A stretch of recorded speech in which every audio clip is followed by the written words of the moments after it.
आपके सामने कुंडलिनी के बारे में बताया गया है। अब ये जो बताना है ये तो सब कुछ हम बताएंगे ही, आप जानेंगे ही कि आपके अंदर कुंडलिनी नाम की शक्ति है, वो शुद्ध विद्या है। और आप रट भी लें तो आप सब पाठांतर कर लीजिएगा और सब भाषण हमारे जैसे भी देने लगते, लेकिन उससे फायदा क्या होने वाला? जब तक आपको उसका अनुभव न हो, तो इस अनुभव शून्य ऐसे अज्ञान में क्या मिलने वाला है? आप अपने को कुछ भी समझ लें, लेकिन आप अनुभव शून्य हैं। और अनुभव प्राप्त करना यही हमारा एक ही परम कर्तव्य है, क्योंकि इस भारतवर्ष में ही ये जड़ों की विद्या है, ये मूल की विद्या यहीं पर है। इसी देश से सारे संसार को प्रेरित करने के लिए जो प्रकृति ने और अवतारों ने व्यवस्था की है, वो सब हमारे जिम्मेदारी पर है। हम हिंदुस्तानियों के जिम्मेदारी पर है, इस भारतीय लोगों के जिम्मेदारी पर है, जहाँ कि हमें ये कहना है कि हाँ, हम इस ज्ञान को प्राप्त करेंगे, इस ज्ञान में उतरेंगे। लेकिन इसका मतलब ये नहीं कि आप किताबें पढ़िए, बिल्कुल भी नहीं होता। किताबें पढ़ने से मेरा मतलब नहीं है। अगर ये डॉक्टर वॉरेन सिर्फ किताबें पढ़े होते तो कुछ भी ना कह पाते, लेकिन जो अनुभव से जाना हुआ है, अनुभव से जो इन्होंने पहचाना है, तभी तो ना ये तो 3 विषय में क्या पता नहीं पीएचडी किए हैं, फलाना किए, ठिकाना किए। अब एक छोटी सी बात साइंस की आपसे बताऊं कि एक बड़े भारी साइंटिस्ट हैं जिनका नोबेल प्राइज थोड़े इसे चूक गए। तो उन्होंने कहा कि माँ, आप कहती हैं कि मूलाधार चक्र पे श्री गणेश का स्थान है और एक तरफ से वो ओंकार है और दूसरी तरफ से वो स्वस्तिक है, ये कैसे? मैंने कहा भाई, तुम तो मॉडर्न आदमी हो, तुम्हें कोई मुश्किल नहीं पता लगाना। तुम ऐसा करो, एक एटम का चित्र बनाओ, एक बार लेफ्ट से बनाओ और एक राइट से बनाओ, कार्बन एटम को लेकर के तुम चित्र बनाओ। उन्होंने मुझे खबर की कि माँ, आश्चर्य की बात है कि जब लेफ्ट साइड से देखते हैं तो ओंकार दिखाई देता, क्योंकि राइट साइड दिखाई दी, और जब राइट साइड से देखते हैं तो लेफ्ट साइड में क्या दिखाई देता है? स्वस्तिक। और ये कार्बन का एटम है। आपने कैसे बात कही? मैंने कहा लिखा हुआ है चतवारी, इसमें 4 वैलेंसीज हैं, वही कार्बन है। इसमें कौन सी ऐसी नई बात मैंने बताई? लेकिन ये कि तुम लोग विश्वास क्यों नहीं करोगे? घर में गणपति का चित्र लिख रखा हुआ है, उसको नमस्कार कर लिया। और किसी डॉक्टर से मैं कहूँ कि भाई इस गणपति की वजह से तुम्हारा पेल्विक प्लेक्सस चलता है, तो कह रहे रंजी जी माता जी। अब इसके उदाहरणार्थ आपको मैं बताती हूँ कि हमारे एक सहयोगी थे, काफी उम्र के, उनका नाम था अग्निहोत्री साहब, और उनके यहाँ बहुत अग्निहोत्र हुए और बड़े खानदानी ब्राह्मण थे। वो पूना से हमारे पास आए और मुझे कहने लगे कि माँ, आश्चर्य की बात है कि मुझे तकलीफ हो रही है वो मूलाधार चक्र से। मैंने कहा ये कैसे हो रही तुमको मूलाधार चक्र? माने ये कि वहाँ एक ग्लैंड होता है, वो ग्लैंड अब काम नहीं करा। मैंने कहा ये कैसे हो सकता है? हो ही नहीं सकता, क्योंकि तुम तो गणेश के ही भक्त हो और सहयोगी हो। तो उस वक्त जब जाने लगे तो हमारा प्रसाद है चने। मैं कहा अच्छा चना खाओ। मैंने उनके हाथ में चना दिया तो इधर उधर आनाकानी करने लगे। मैंने कहा तुम्हें अपनी प्रोस्टेट ग्लैंड ठीक करनी है या नहीं? मैंने कहा आनाकानी क्यों करते हो? कहले माँ कल खा लूंगा। मैंने कहा क्यों? कहले आज संकष्टी है, आज मैं चना वगैरह नहीं खाता। मैंने कहा यही कारण है तुम्हारा प्रोस्टेट खराब होगा। कहले ये क्यों कारण? मैंने कहा जिस दिन श्री गणेश का जन्म हुआ वो संकष्टी तुम मनाते हो, जिस दिन किसी का जन्म होता है उस दिन तुम उपवास करते हो, क्या तुमसे गणेश जी खुश होंगे? खाओ अभी चना खा करके। आप विश्वास नहीं करेंगे लेकिन आप पूछ सकते हैं। वो जब पूना पहुंचे तो देखते हैं कि उनकी प्रोस्टेट एकदम ठीक चलने लग गई। इस प्रकार की हम अनेक गलतियां करते रहते हैं। जब कभी भी कोई भगवान का जन्म होना है तो सुतक बना के बैठ गए, सुतक कर रहे। माने ये कि जो हमारी पूजा अर्चा है उसे भी हम नहीं समझते। वही हाल अंग्रेजों का है, जब कोई मरा तो शैंपेन पिएंगे, ईसा मसीह का जिस दिन जन्म हुआ उस दिन शैंपेन पिएंगे। उनसे कहा भाई शैंपेन तुम क्यों पीते, शराब तो निषिद्ध है, कैसे आप शराब पी सकते हैं, क्योंकि ये चेतना के विरोध में। वो कहेंगे हो गया आपके धर्मों में, हमारे धर्म में नहीं। कैसे? ईसा मसीह ने एक शादी में शराब बनाई थी, मैंने कहा हो ही नहीं सकता। उन्होंने पानी को द्राक्ष का रस बना दिया। आप बताइए कि शराब को सड़ाए बगैर वो बनती है क्या शराब? एक क्षण में कोई बना सकता है शराब? लेकिन इस बात को पकड़ के अब शराब पीना ही ईसाई धर्म हो गया है।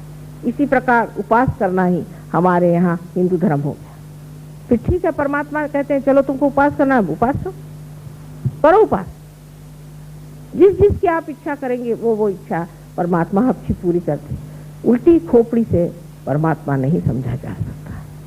जो वो है सो है, उनके आगे आप अगर कहें कि हम आपको बनाएं और आपकी हम व्यवस्था खुद करेंगे तो ये बड़ी गलतफहमी हम लोगों का। आप स्वतंत्र हैं ऐसा आप कहते हैं, स्वतंत्रता के लिए हमने भी बहुत आफते उठाए, आज हम लोग स्वतंत्र हो गए। लेकिन मैं नहीं सोचती आप स्वतंत्र हैं, आपको स्वातंत्र मिला है, लेकिन स्व का तंत्र जानना चाहिए। शिवाजी महाराज जो थे वो आत्म साक्षात्कारी थे, उनको मैं कहती हूँ पूरे भारतीय थे। उन्होंने कहा कि स्व का तंत्र जानना चाहिए। उनके गुरु रामदास स्वामी थे, उन्होंने उनसे बताया कि देखो जब तक स्वधर्म नहीं बढ़ने वाला, स्व का धर्म स्वधर्म, तब तक इस देश का कल्याण नहीं होगा। अब उनके नाम से ही लोग आफत मचाए हुए, पर जिस स्वधर्म की बात की थी उस स्व को जानने के लिए कोई भी प्रयत्नशील नहीं। सारे धर्मों में यही रोना है। मोहम्मद साहब की तो बात क्या कहने, उन्होंने तो साफ कहा है कि जब उत्थान का समय आएगा तब आपके हाथ बोले, इसको कयामा कहते हैं, उत्थान का समय, जैसे रेजरेक्शन का समय, जिसे कहना चाहिए उत्क्रांति का समय आएगा तब आपके हाथ बोलेंगे। उन्होंने इतना कुछ उस कुरान में लिखा है, मेरे पिता ने खुद इसका ट्रांसलेशन किया है, मैं जानती हूँ।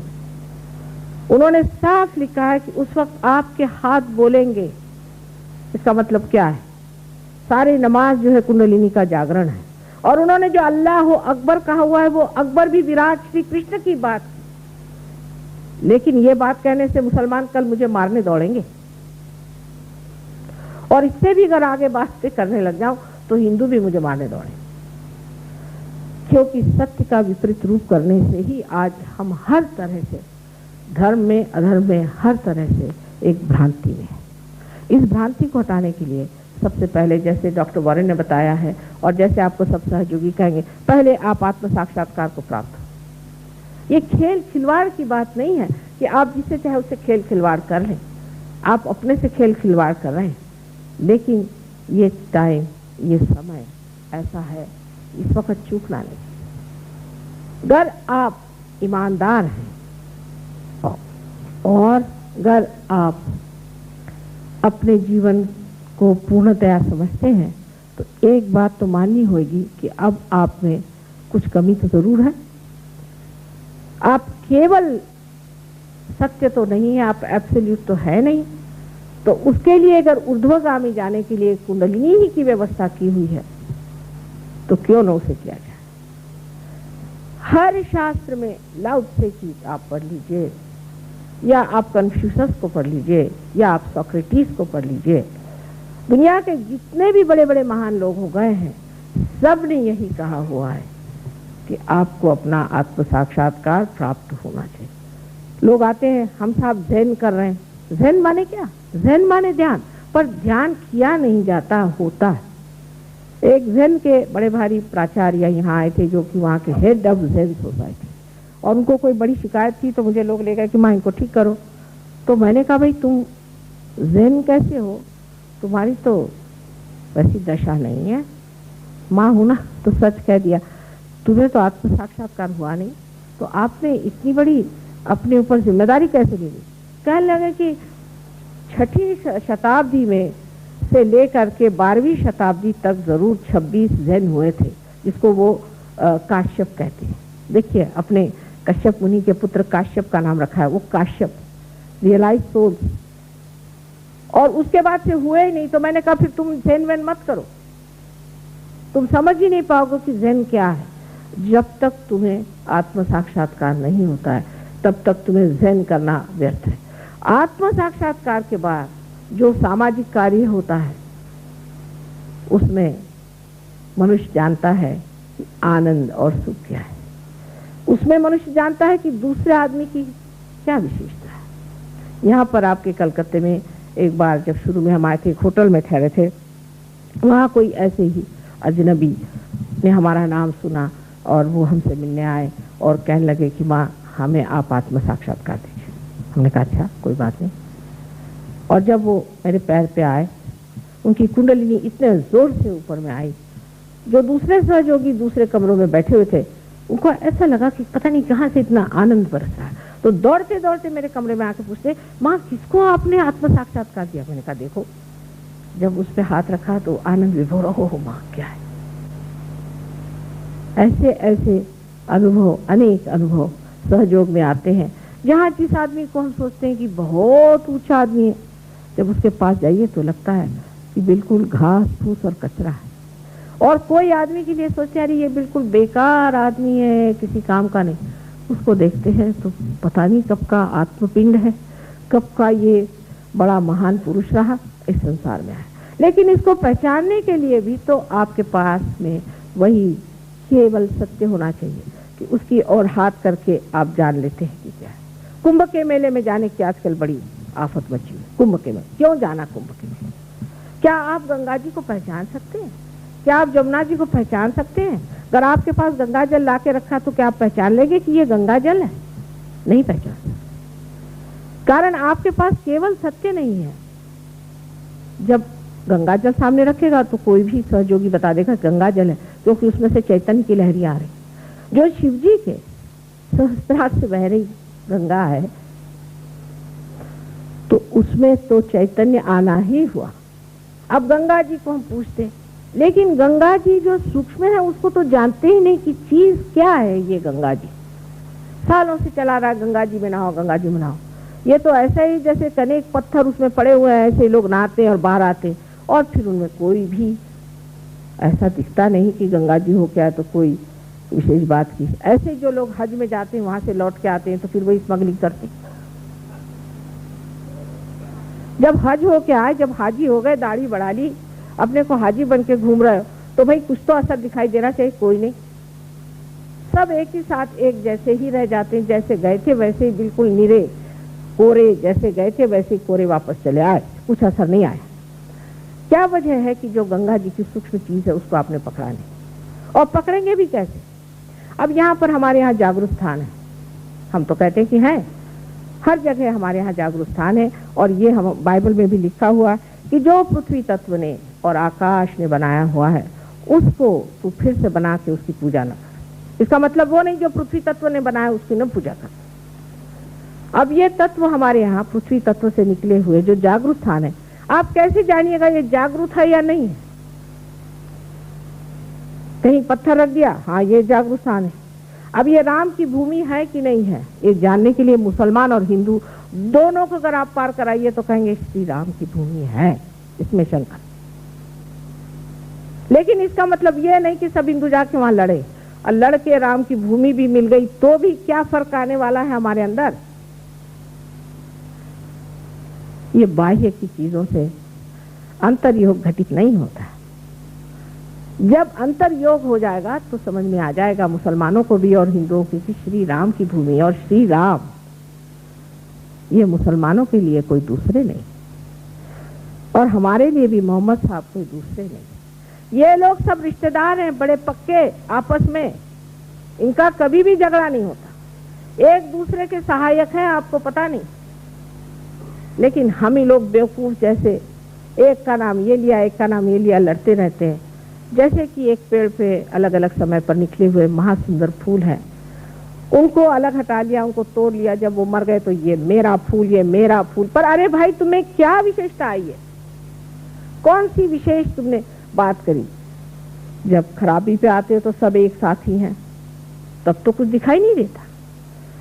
इस तरह से पंथ जातियां बना बना करके हम लोगों ने एक तमाशा बेवकूफी का खड़ा किया। कितने बेवकूफ इंसान हैं आप ही सोचिए।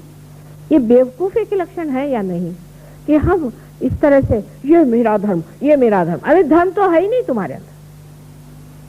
जिस वक्त कुंडलिनी जागरण होता है तो जिसे हम लोग वॉइड कहते हैं, जिसको भवसागर कहते हैं, उस भवसागर में जब प्रकाश आता है तो धर्म अपने आप जागृत हो जाता है। ऐसे आदमी धर्मातीत होते। माने आप ही सोचिए कि तुकाराम जो बड़े संत हो गए, अगर वो कभी उनसे कहना पड़ता था कि आप शराब मत पियो या दूसरों का पैसा मत खाओ, कहना पड़ता था क्या? इन संतों से कहना तो नहीं पड़ता था ना। नानक साहब से ये तो नहीं कहना पड़ता था कि भाई तुम चोरी चकारी मत करो। उनको ये बात मालूम ही नहीं थी। माने वो धर्मातीत लोग थे। और ऐसे लोग हमारे देश में हो गए हैं और उन्होंने जो बता दिया है, अगर उनके तरफ जरा से भी नजर करें तो समझना चाहिए कि वो कोई झूठ बोलने वाले तो लोग नहीं थे। उन्होंने जो बता दिया उसे हमें क्यों न करना चाहिए। इन लोगों की बातें भी और तरह की है। मैं आपसे बताऊं, ये जाति पाति को लेने वाले जो लोग हैं, खास करके सारी ही जाति में बड़े बड़े संत हैं।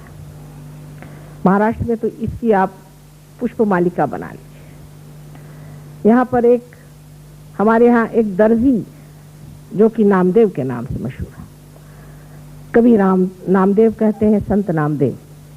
वो गए मिलने किसी तो कुम्हार, एक साहब जो गोरा कुम्हार थे। हम लोग ऊंची जाति और नीची जाति ये सारा कुछ अपने दिमागी जमा खर्च चलाते रहते हैं। वो जब उनसे मिलने गए तो उन्होंने मराठी में काव्य किया हुआ है। नामदेव बहुत बड़े कवि थे। निर्गुणाचा भेटी आलो सगुणाची। निर्गुण को मिलने आया तो सगुण मेरे सामने खड़ा हो। कितनी बड़ी बात है। इसको समझने के लिए भी आपको साक्षात्कार चाहिए कि वो तो चैतन्य देखने आए थे तो सगुण हो गया चैतन्य। ये बातें हम लोग नहीं कर सकते। वो एक कुम्हार था मिट्टी से खेलने वाला और ये एक दर्जी था। अब हमारे यहाँ के जो बड़े बुद्धिमान लोग हैं वो कहते हैं कि साहब ये जो नामदेव जिनको गुरु नानक ने पाचारण किया था, जिनका इतना आदर किया था, जिन्होंने हिंदी और पंजाबी में इतने सुंदर काव्य लिखे और जो इनके ग्रंथ साहब में नामदेव जी का नाम है, वो दूसरे थे और ये दर्जी दूसरा था। ये अकल निकाली। और दूसरी अकल की बात ऐसी निकाली है कि आदि शंकराचार्य जिन्होंने विवेक चूड़ामणि आदि ग्रंथवंत लिखे थे, उन्होंने सौंदर्य लहरी नाम की चीज लिखी ही नहीं, क्योंकि सौंदर्य लहरी इनकी खोपड़ी में जाती नहीं है। इसलिए सौंदर्य लहरी नाम की चीज जिसमें माँ की स्तुति कर दी, क्या ये बेवकूफी की बात है इनके साथ। ऐसे विद्वानों के चक्कर में रह करके और ऐसे लोगों के लेक्चर सुन के हम लोग भी पढ़ी पढ़ी पंडित मूर्ख भय। जब कबीरदास जी को मैं पढ़ती थी, मैं कहती ऐसी कैसी बात कबीरदास जी कहते कि पंडित कैसे मूर्ख हो गए। अब ऐसे बहुत मुझे मिलते और जब ऐसे मिलते हैं तो मैं चुप्पी लगा जाती हूँ और कबीरदास जी से कहती हूँ कि अच्छे दर्शन दिए आपने इन लोगों के। कबीरदास जी के साथ कितने अन्याय हुए। कबीरदास जी ने कुंडलिनी को सुरती कहा, साफ साफ बात लिख दी कि ये सुरती है। उस पर हमारा आक्रमण इतना बुरा और भद्दा है कि बिहार में और हमारे उल्टे प्रदेश में जहाँ मेरा ससुराल है, वहां पर लोग तंबाकू को सुरती कहते हैं और पता नहीं कौन से उल्टे देशों में कहते हैं, पर बहरहाल इन दोनों को मैं जानती हूँ। कहाँ तो कुंडलिनी और कहाँ ये राक्षसी तंबाकू। कैसा इसका मेल बिठाया। और कबीरदास जी को भी सारे बड़े बड़े जो विद्वान हमारे हिंदी के साहित्यिक हैं, उन्होंने कहा कि साहब इनकी भाषा तो सदकड़ी है और इसमें कोई सौष्ठव ही नहीं। क्या कहा जाए। मैं तो कहती हूँ कि जब आप जनसाधारण से बातचीत करिए तो रोजमर्रा की ही भाषा में बोलना चाहिए, नहीं तो लोग समझेंगे कैसे। हम तो महाराष्ट्र के रहने वाले और आप जानते हैं महाराष्ट्र की भाषा बहुत ही, जब हिंदी बोलते हैं तो अत्यंत क्लिष्ट भाषा होती है। उस क्लिष्ट भाषा को कोई समझ नहीं पाता है। मुझे तो सोच सोच करके ये देखना पड़ता है कि रोजमर्रा की भाषा में किस तरह से बोलूं। और उन्होंने रोजमर्रा की भाषा में इतना सुंदर और इतना गहन विषय लिखा है और सभी संतों ने ऐसे किया। एक सज्जन कसाई थे वो कसाई। उनका किस्सा है कि एक बार एक बड़े भारी साधु बाबा पहुंचे और उनके किसी पेड़ के नीचे बैठे थे, तो उनके एक चिड़िया ने कुछ गंदगी कर दी, तो उसकी ओर देखा तो चिड़िया टप से मर गई और नीचे गिरी। आगे गए, देखते हैं एक औरत के वहां जाके दरवाजा खटखटाया। उसने कहा अभी ठहरी मैं आती हूँ। उसने फिर कहा कि चलो भिक्षा दो, तो चावल लेके आई। कहती बिगड़ने कौन सी बात है, जिस चिड़िया को ऊपर से नीचे टपकाया है वैसी मैं नहीं हूँ, आप कोशिश कर लीजिए। तो कहा तुमने कैसे जाना? कहने जाना, कुछ न कुछ बात तो है जानने की। कहने लगे कि देखिए आप यहाँ से आगे जाइए, एक गांव है, वहां जाकर पूछे कोई सजन है क्या, उस सजन ने मुझे सिखाया है। तो ये उस गांव में गए, उन्होंने कहा कि यहाँ पर कोई सजन नाम का आदमी रहता है? कहले भाई कोई नहीं, एक कसाई रहता है। कहले उसको भगवान का कुछ है? बाप रे बहुत है। जब वहां पहुंचे तो उनका कि आपके बारे में मैंने सुना है। कहले मालूम है, तुमने चिड़िया को मारा था और उस गांव में गए थे, वहां उस लड़की ने तुमसे बताया। ठीक है, अब तुम यहाँ पहुंच गए हो। हैरान हो गए, इन्होंने मेरे बारे में इतना कैसे जान लिया। वो एक कसाई था, कसाई। लेकिन हम ऐसे कसाईयों पे विश्वास नहीं करने वाले जो कि संत शिरोमणि। हमारे लिए तो संत ये है कि जो जेल से छूट के आया हो, पहली बात, कुछ न कुछ फ्रॉड किया हो, पहला कम से कम फ्रॉड करने लायक हो। उसके बाद वो टीला वीला लगा करके गेरुआ वस्त्र पहन के चौक में बैठ सकता है और लंबे लंबे भाषण दे सकता है। हो सकता है किसी पॉलिटिकल लीडर रहा हो, अब उधर चली नहीं तो उसने ये धंधा शुरू कर दिया। ऐसे ही धंधे हम लोग शुरू करते हैं और लोग ऐसे लोग वाह वाह वाह वाह वाह। ऐसे चक्करों में घूम घूम करके आप लोग कहाँ पहुंचे? सर्वनाश का समय आ गया, बड़ा चक्र चल रहा है। आपको नहीं पता कि काल चक्र कितनी जोर से हमारे ऊपर दौड़ा रहा है। सारे संसार में ये फैलने वाला है और इसको रोकने का पूरा उत्तरदायित्व, इसकी पूरी जिम्मेदारी, रिस्पॉन्सिबिलिटी आप लोगों पर है जो हिंदुस्तानी बनते हैं और विशेषकर वंग देश में रहते हैं, जो कि माँ के पुजारी हैं और आजकल सिर्फ महिषासुर की पूजा करते हैं। आज आपसे मैंने जो बात कही वो उस तरीके से कहना थी कि प्रेम की ओजस्विता है, एक माँ की पहचान इसमें होती है कि वो सही बात अपने बच्चों से निर्भीक कहती। शिवाजी महाराज की माँ के बारे में आपने सुना होगा, जिजाई, जिसने कि अपने बच्चे को हमेशा तलवार की धार से खिलाया है। ईसा मसीह की माँ साक्षात महालक्ष्मी थी, लेकिन अपने बच्चे को सूली पर चढ़ता हुआ उस औरत ने देखा हुआ। हमारे इस देश में ऐसी अनेक स्त्रियां हो गई जिनके एक एक के नाम लीजिए तो रोंगटे खड़े हो जाए। लेकिन आज हम ये देखते हैं कि अंधकार में बढ़ते बढ़ते पाश्चिमात्यों का हाथ पकड़ लिया, अब तो पूरी तरह से बेड़ा गर्क है।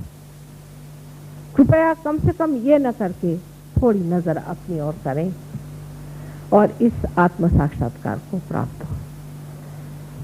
कल आपको ये और बताएंगे सारे चक्रों के बारे में, सब रटवट लीजिएगा, जिसमें कितने चक्र हैं, कौन से डीटीज कहाँ बैठे हैं, क्या है, उससे कोई फायदा नहीं होने वाला। इसे जानने से कोई फायदा नहीं होगा, पहले आत्म साक्षात्कार को प्राप्त करें। आज आशा है आप लोग सब आत्म साक्षात्कारी बनेंगे। लेकिन आज ये क्रांति के दिन है, जबकि घर में बैठ के और घंटा बजा के पूजा करने वाले नहीं, आज सामूहिक तरीके से सहयोग करना होगा।